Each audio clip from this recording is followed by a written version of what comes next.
Oh.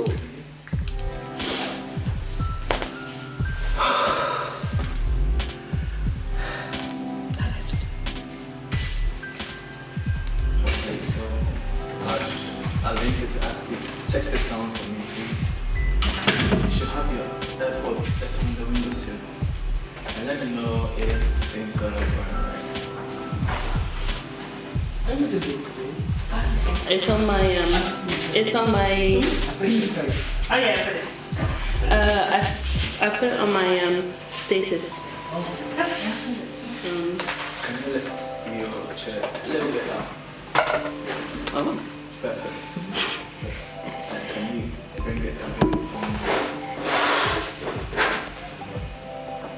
a little bit more? And now bring it a little bit down. You should just stop like that. Oh, I can hear this.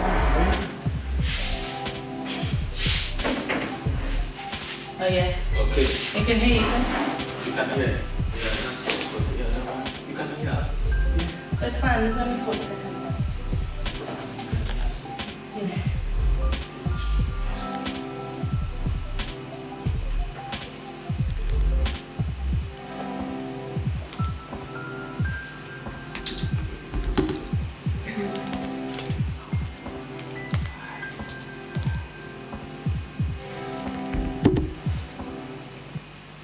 Good evening, everybody. Welcome to the House of Medics. Yes, we're back with another stream with one of our guests. This is Dr. Alexis. I'm just going to jump right in and let her introduce herself. Hi guys, hi everyone watching House of Medics tonight. My name is Alexis. I'm a geriatrics doctor. I work in the south of London, and I'm also an artist. What's geriatrics? So you know what that sounds like? What does It it sound sounds like? like Braxton Hicks. Something to do with babies or Yeah, it sounds like an odd name, doesn't it? Yeah. What's geriatrics? So geriatrics is care of the elderly, basically. Oh. Yeah. So Jerry's actually means old. So that's or actually elderly man. So that's the actual. It's a bit sexist, isn't it? No. It is. It is. When it first started, that's what. Okay, nice. Yeah. Okay, so as you can see, guys, we've got some. I don't know if you guys can see. You should be able to see. We've got some lovely paintings, some artist work in the background. So that was actually done by Dr. Alexis as well, which we're going to talk about and touch on a bit later. But just a couple of questions so the people watching can kind of get to know you and get a feel for what you do. Mm-hmm. So you do geriatrics. Yes. How long have you been in the medical field for, and why geriatrics? So I graduated in 2015, so that's where I've been. From medical school? From medical school. Yeah, okay. So I spent 6 years in medical school, then graduated in 2015. And I've been in Jerry's now, or geriatrics for the last 2 years. Yeah, I would say about that, yeah. Okay, so how come you chose geriatrics? Did you actually choose it, or something you studied to actually do after your studies? I see. No, so basically after the first, you do foundation training first, and then I decided to go into sort of locum work, and I chose geriatrics. Sorry, just gonna stop you off. Just for anyone who doesn't know what locum work is. Yeah. This is what I think it is. Yes. Locum work is when you go from hospital to hospital and you work at different places. Yeah, I mean, it's basically it's kind of like an out of training job. Okay. Basically, and you can choose what field, if there's a particular field you like working in. And I chose care of the elderly mainly because the team usually in care of the elderly is always lovely consultants. There's always a lovely team to work with in geriatrics, and I love that it's quite a broad speciality in medicine, so anything can walk through the door, and also I think we treat our patients as a whole. Like, there's not just the medical part of it, there's the social aspect, there's the psychological aspect. I feel like we always treat our patients with like a holistic care. Okay. Yeah, and that's why I love it. Yeah. Okay, so just to kind of go a bit deeper into the question, so when you finished studying, did you go on a placement to the geriatrics? It was something that you looked up and was like, okay, this sounds interesting. Let me go and see what it's like. And then you just stayed there for 2 years. Yeah, that's a really good question, actually. I've only done in medical school. I only did a few weeks actually in acute geriatrics. Okay. Working in A&E with an acute frailty team. That's basically one of the teams that go around in A&E looking specifically at patients who are above 75, have multiple comorbidities. And from working with them, I realized that actually working in hospital, I always somehow ended up. I started with like acute medicine, but actually I always ended up with the with the care of the elderly team. Sorry. And actually loved it. When you say acute medicine, what is acute? So, I'm gonna literally be doing this throughout the whole thing. Great. No, I don't know what acute medicine is. So acute medicine, when I say that, I'm talking about the medical care that patients get right after A&E. So if in A&E they decide, the team decides actually they need to be an inpatient for maybe, stay for a bit longer. Yeah, so the hospital exactly. people can review them and exactly. Yeah, so they can be quite unwell in general, but they're looking like most of the patients that are there are not usually there for long. If they need to be there for longer, then they even get moved on to even other specialty wards. Okay, so you've been doing that for 2 years. Yeah. So is it kind of like a demanding job? Are you there Monday to Friday? Is it like a 9 to 5? Is it very, very busy? What's like a typical day in the life? I would say that it really varies. I think most days are actually quite busy, but you do have periods where it's a little bit quieter, a little bit easier to manage patients. But yeah, I think because there's so many different cases, I think you learn quite a bit because, it's care of the elderly, but it could be an acute, sort of, it couldn't be a sort of a simple issue, or it could be, it really complicated, involving so many different systems that are not working so great, and you're trying to manage how they get better and talking to families and things. So nice. So I don't know if you're allowed to disclose this, but what's like a recurrent issue that comes up in geriatrics that you find kind of hard to solve, that always kind of comes up? So I would say no, I should be allowed to answer. Yeah, I think to be honest, I think a lot of as I said, there's lots of different cases, but I think one thing that sort of comes up is patients who have, maybe they live alone, maybe for a while, maybe a couple of weeks, might even be months, they're not quite coping at home. Sometimes it can be things like self-neglect, increasing confusion. Those are some of the sort of, I guess, the main things that can come up in care of the elderly, why they come in. And it's mainly because they've got, again, so many medical issues that it's difficult for them to manage alone. And even when they're going about their house, we call this like your functional status kind of thing. How do you function day to day? And sometimes they're not able to do certain things that they were maybe 6 months ago. So they come into hospital after a fall. That's another really big thing that we see in our patients, our patient load. And then we have to assess them medically, but then also look at all the other aspects of their care. Okay. So in terms of how you relate to elderly people, because obviously you're not an elderly person. So how would you say you relate to them in terms of your job? I know compassion in medicine is very important. I think we've spoken about that on one of our different shows before. But how do you kind of relate to the elderly people? How do you make them feel kind of at ease and calmer and that's a really good question. I think it's difficult for any patient really to come in, because most people like to be independent. Most people don't. Most people don't really want to show that they're weak or they're vulnerable. Exactly. It's the vulnerability, and for me, the way I relate to patients is on that level. I understand that it's difficult to be vulnerable. So have you said this to them before? Like, I get how you're feeling right now. Yeah, absolutely. Honest, whenever because you can, after a certain amount of time or experience, you can tell when people are afraid, even if they're not saying it with their mouth. And you just, I always just say, look, I know you don't want to be here. Nobody really wants to be in hospital, but allow yourself to at least trust us. Let's try and help you get better. And that's the sort of level that I understand, because as human beings, we're all frail and in some aspect. So it's just relating to them on that level, really. No, I love that answer. But the reason why I was asking you about your typical 9 to 5 and are you very busy and blah blah blah is because of these. How did you even get into painting, drawing, being a creative? Because your job role, it does sound quite demanding. So how did you get into that? So I've always been drawing, even as a kid. I used to draw cartoon characters with my mom. Oh my gosh, did you ever do Dragon Ball Z? You know Dragon Ball Z, right? Yeah, I know Dragon Ball Z. Okay. Oh my goodness. Did you do any of them? I used to do Sailor Moon. That was my one. That?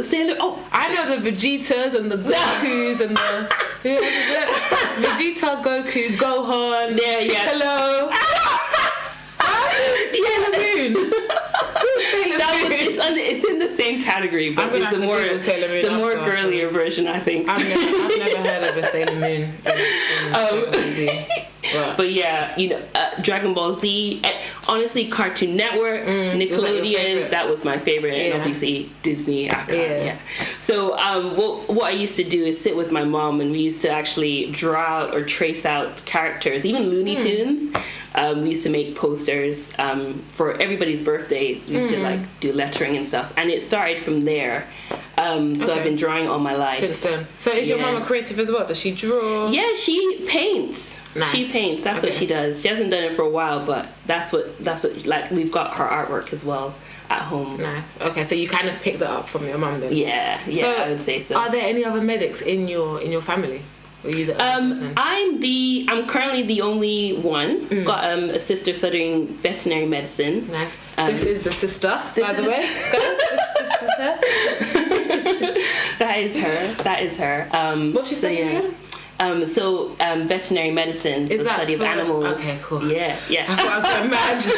Okay, it is animals. Okay, nice. Okay, but yeah. So just before we move on, I really wanted you to explain a couple of pictures, because we were talking about them before, and I love that you said that this one is about kind of a young girl not understanding the power or the ability that she carries. So if you just want to talk us through, is it? I can't even pick it up, can I?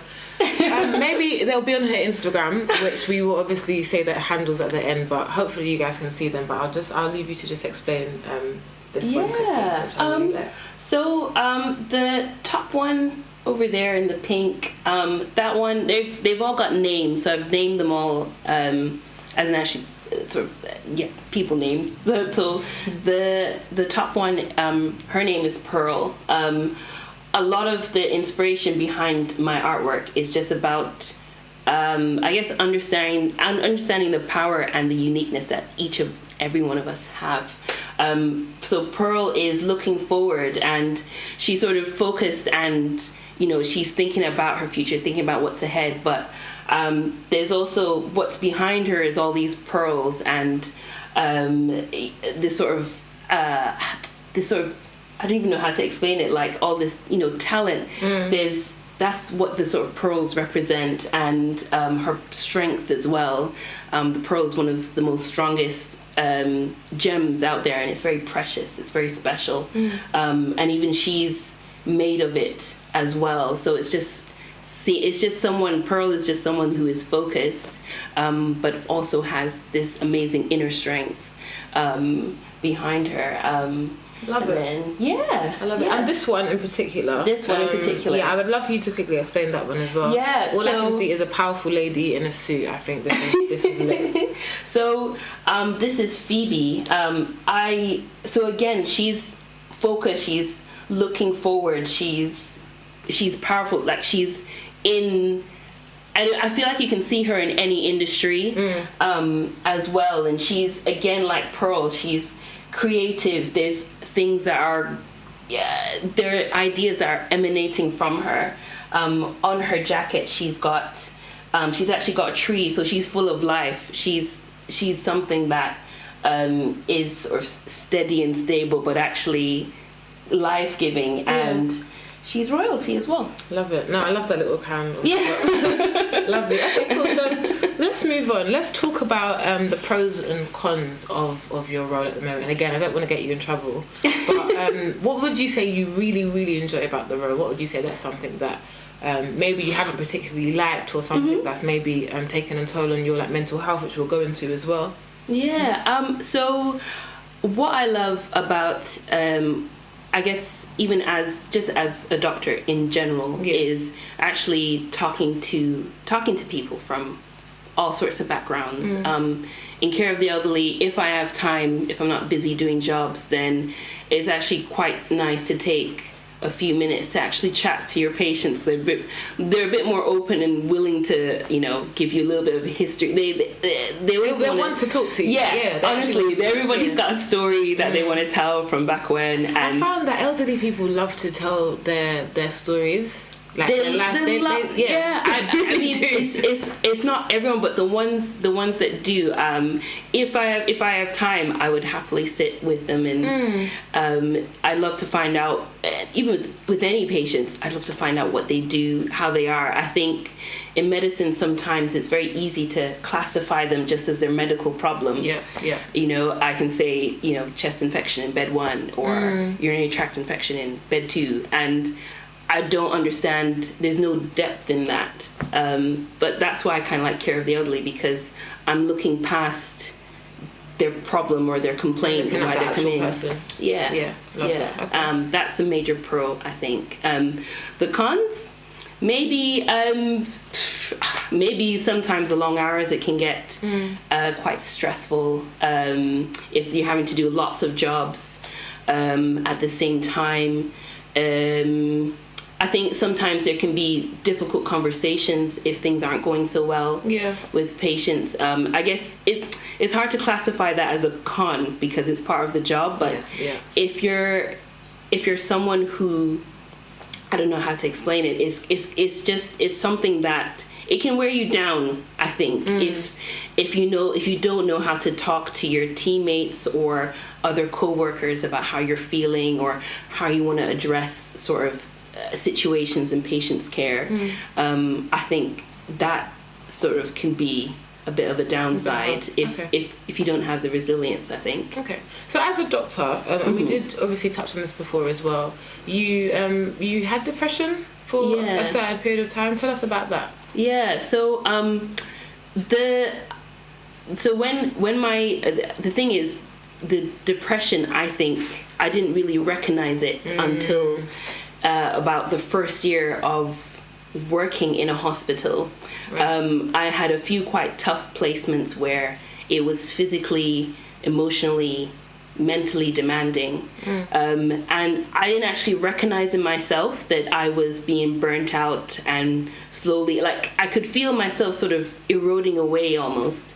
And so even then, it was only until that year, I think it was going into 2016, where I actually recognized that I just wasn't myself. I'm not me anymore.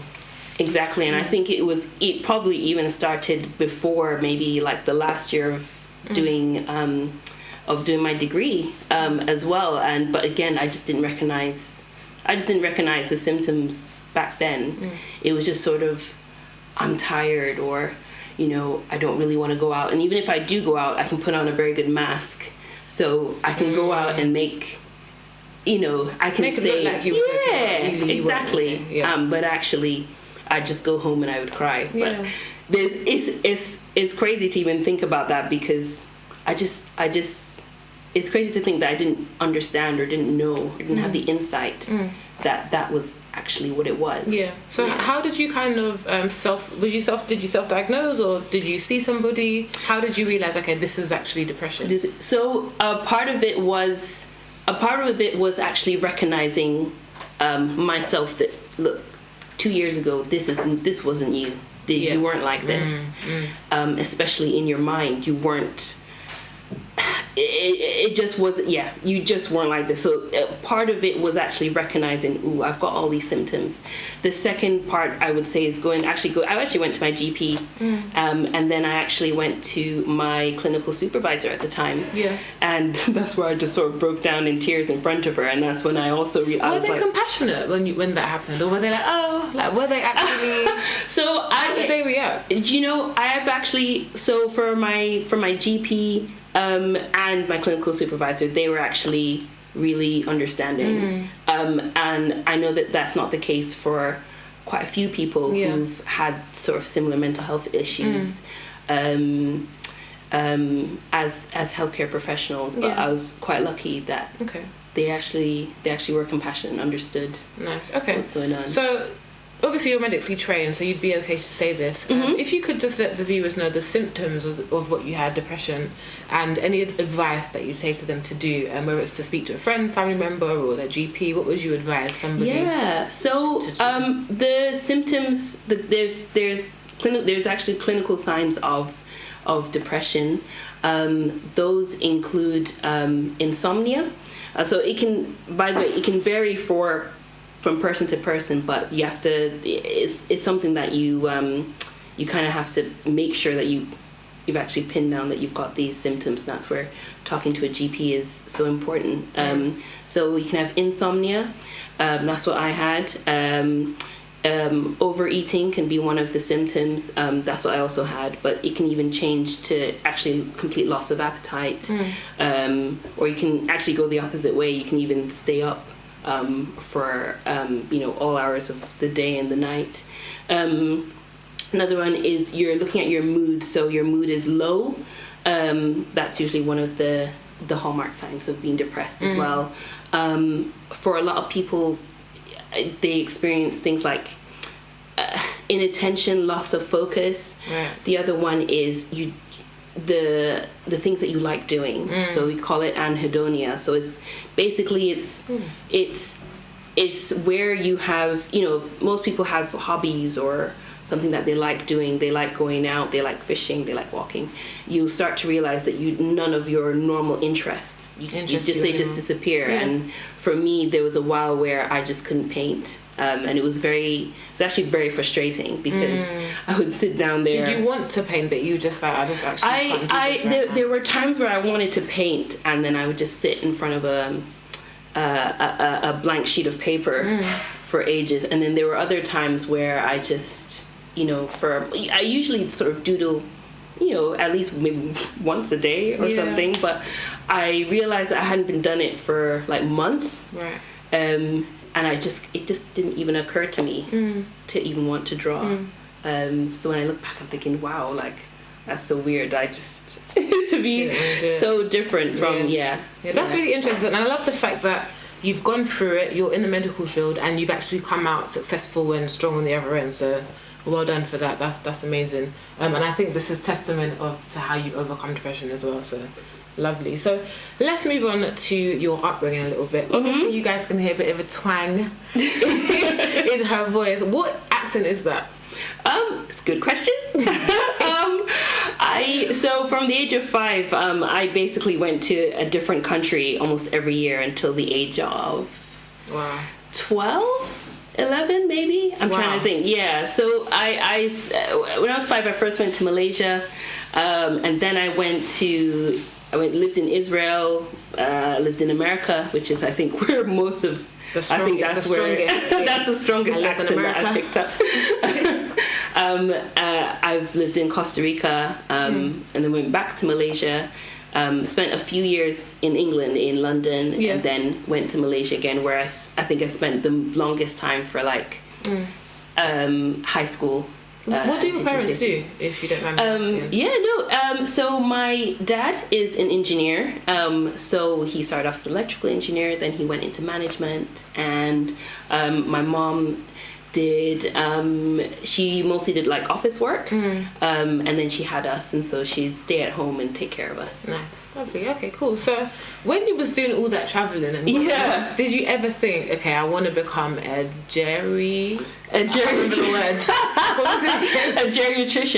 geriatrician. Did you ever think, okay, I want to come into the medical field, I want to become a doctor? Because you've done so many traveling, and Yeah. I think looking at the artwork, I'm thinking about traveling, it makes me think of just an artist or an actual creative, but you're both and you got into the medical field. So how comes you ended up being a doctor? I think Not that it's a bad thing, by the way. I think the thing is, when it came to medicine, I actually really wanted to be a surgeon, like a heart surgeon. I don't know why. I was just like, that's... So you and Chibs must get on very well. So Chibs is the guy that one of our past ones. He was the heart guy. So you two must get on very well. I was like, I just want to be a heart surgeon. Wait, he's not even a heart surgeon. He's something to do with the heart. He always said that to me. Yeah, he does some... That's the word. Physiologist, That's what he corrects me. But no, that's why I started off wanting to do. And then actually have somewhere in between there, I also wanted to be an architect. Oh, wow. But I guess at the time, what I understood of helping people, and because I love science still, I still love design, I love math as well. So that equated to me to being a doctor. And then, so that's when I decided it was either going to be architecture or a doctor, and I was like, okay, go for the doctoring side. Nice. Okay, lovely. So let's move on to med school. Yeah. So you studied for 6 years. 6 years. So talk to me through that. What was your first year like? How was it like kind of making friends and the exams and stuff like that? How was med school? Yeah, so medical school felt like a wild ride. When I went into medical psych, I studied in London. At the time I was living in Malaysia, so how old were you when you started studying in med school? I was 18. Right, okay, Yeah. wow. Oh, wow. No, that's quite young. So basically, you knew. Yeah, no, I knew. Yeah, this is what I want to do. Yeah, that's young. Wow. Yeah, no, definitely. Because you have to start even before that. You know, you have to make sure all your GCSEs are tailored to it, all your A levels are tailored to it. So, all my GCSEs, I made sure I did all the sciences. Even A levels, did all the sciences. I think I started frying my brain since then, even with physics and stuff. So yeah, and I knew. So I just made sure everything I geared towards that. Yeah. But how was it though? I want to know, like, how were the classes? What were the exams like? When you was doing it, was you just like, no, this is long, but I just want to get through it because 6 years? I think the first month there's a certain level of excitement to it because there's all these new people. I'd gone back to London, so for me, I was kind of like, I always felt like a tourist in my own country. Yeah. So that as well, I was quite happy about being in London, and so I think the first month as well is kind of like, you know, it's freshers month and your parties and stuff like that. But I think that was like the nice sort of beginning period, and then it got to exams and exam stress. So that's, I think my toughest year is definitely second year. Second year was the out of the 6 years. Out of the 6 years, second year almost broke me. So did you go on any placements throughout the 6 years? So that was from the third year onwards. We did have a little placement in second year, but third year, third year, so fourth year was my intercalated BSc year. Whoa. So what's intercalated? So it's basically a short, it's a year where you sort of, it's if you can get bachelor's of science in that. So you can do your medicine degree and then have an extra year to do further studies. It can be from anything from humanities into business, and I chose surgery at that time. So I did a year of like research and surgery, and so it's kind of like a midpoint where you can get like a BSc added on to your bachelor's of medicine and surgery. That sounds long, man. It's long. No, I'm sorry. It's long. You know what? In my head, I was thinking from year 1 to year 6, that's 6 years. You're there writing an exam, doing assignments. for 6 years. But no, if you was on a 3-year placement, was it? Yeah, so like 3rd year, 5th year, and 6th year, that's when we were in hospitals most. So 4th year was the BSc year, but those years we were in the hospitals for like 10-week placements. Oh, wow. Okay, so we have to talk about that as well. So obviously you're in med school and you're in a 10-week placement. What was it like? I'm guessing you guys were really excited, but what was it like? Like first day? Do you remember your first day? Yeah, absolutely. Nervous. I was so nervous. I was trying to make sure I had like everything. You have your stethoscope. You don't really know what the consultant will be like. Is the stethoscope the thing? Yeah, exactly. I even said it wrong, but you know what I mean. The thing you put on the chest. yeah, that's the one. So I had my stethoscope, I had a set of pens, and because the hospital I went to was so big, I was like, we don't even know where we're supposed to, like, who. You feel like you're in the way. Yeah. So you're going to the ward and you're like, that's terrible. You don't know where everything is, so you're just standing around looking for someone to be like. But did you see people like your age and in your class? Yeah, so I was no, we were in groups of like 4 or 5. Yeah, it was quite funny because it's kind of like you're standing in the corner and you're thinking, oh my god, like I'm in the way. There's an actual busy ward. There's actually sick people. Yeah, I'm just here. Like so I can't help. At that point, but it gets better as you go to different placements because then you're used to the ward setting. Right. So you've done that for 10 weeks. So how helpful do you think that was to your whole experience in med school? I think it would have been more useful if I was more focused on like the clinical side of it. Halfway, through most of my placements, I'm always thinking about, if I studied enough for the exam. Okay, so clinical side is actually like examining patients. Okay, but you were focusing on the study. Yeah, exactly. So like I would try and talk to patients, but then in my mind, the back of my mind, like, oh my god, I have to go back and make sure I finish this assignment. Like I wish I had spent more time with patients. Yeah, that's what I think. Yeah, that's what I'd say. Okay, cool. So, couple of more questions. Let's talk about your art again. Is this stuff that you think you see yourself selling, or are you just doing it because it's a way to like unwind and just chill out? Where do you see your art going in the future? That's a great. Because I want these to stay in the house. Obviously, they're going back with her, but because basically, usually the table goes here. I see. So I think this is like perfect. So if you want to leave them here, happily. Especially Phoebe down there. Yeah, I like Phoebe. Which you probably won't leave. But feel free to leave. It started off as something to help me unwind, but I started doing portraits and things for family members, for friends.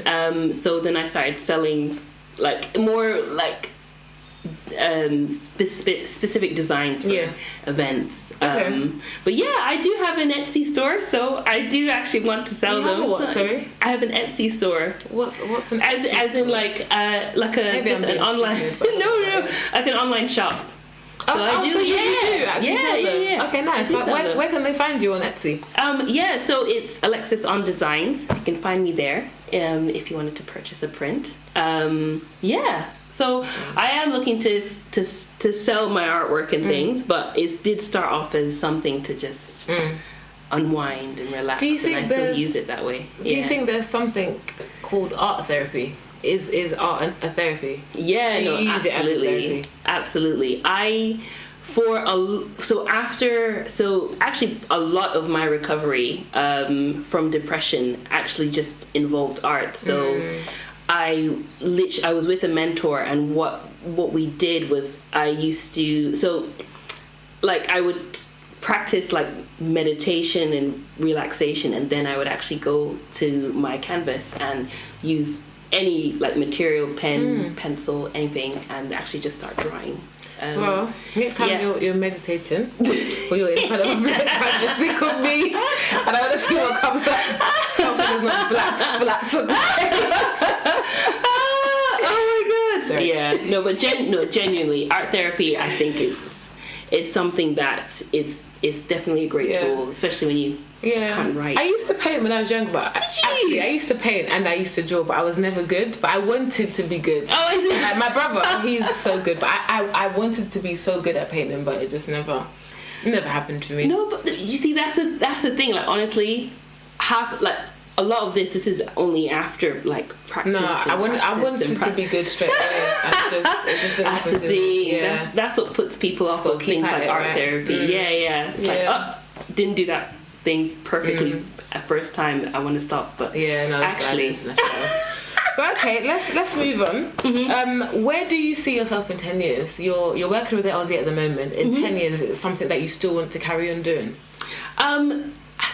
10 years time, I'd love to see where, if there was any area between doing art and actually caring for patients, I would, if there was some way I could combine the both and just continue on in that stream, that's where I'd see myself in 10 years. Love that. Yeah. Okay, so one day you might actually open a clinic where there's elderly people and painting. Yeah, absolutely. Yeah, no, use art therapy a lot in inpatient, actually a lot with dementia patients as well. Okay. It's been shown to be actually quite helpful. Right. So yeah. Okay, no, I love that. Okay, cool. So for anybody who's watching, do you have any tips or maybe advice for anybody who has a really high pressure job that might be going through depression or having low thoughts or bad thoughts or anything like that? What advice would you give them? My advice is my first advice is to just try and be as honest as you can with yourself and how you're actually feeling. Can you actually be honest with yourself with where you are, what you actually want to do, how you're feeling?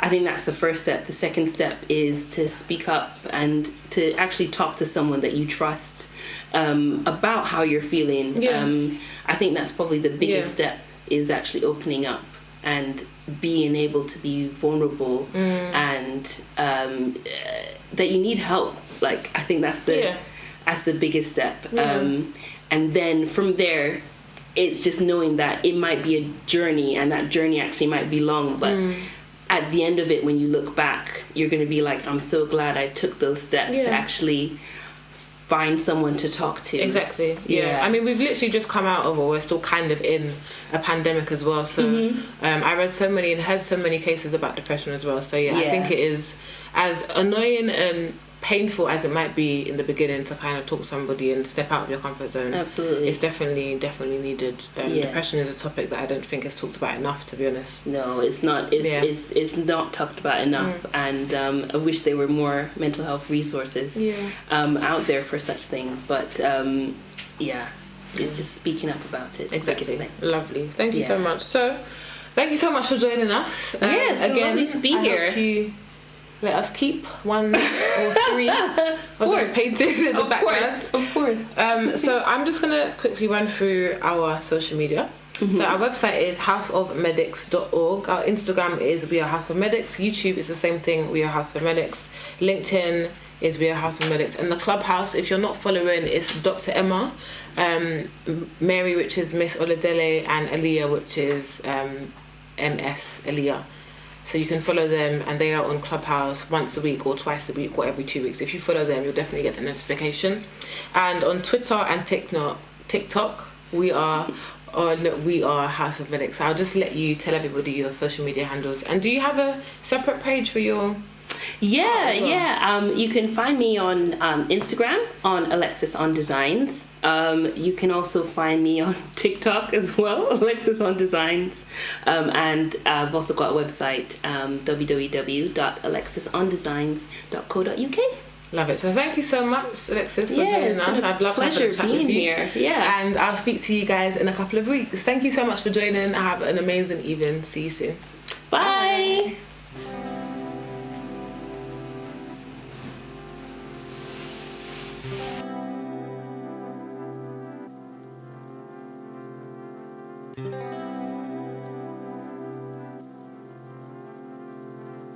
Bye.